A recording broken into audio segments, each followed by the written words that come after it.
بسم اللہ الرحمن الرحیم۔ السلام علیکم ورحمۃ اللہ وبرکاتہ۔ آپ صلی اللہ علیہ وسلم نے انگوٹھی کیوں بنوائی؟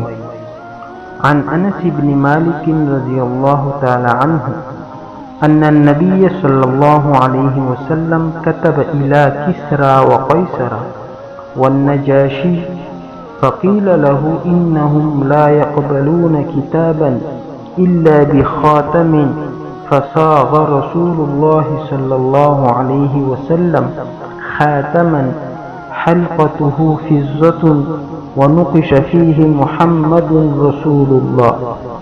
حضرت انس رضی اللہ تعالی عنہ سے مروی ہے کہ حضور اقدس صلی اللہ علیہ وسلم نے کسرا اور قیصر اور نجاشی کے پاس تبلیغی خطوط لکھنے کا قصد فرمایا تو لوگوں نے عرض کیا، حضور صلی اللہ علیہ وسلم یہ لوگ بدون مہر کے خطوط قبول نہیں کرتے، اس لیے حضور اقدس صلی اللہ علیہ وسلم نے ایک مہر بنوائی جس کا حلقہ چاندی کا تھا، اس میں محمد رسول اللہ منقش تھا۔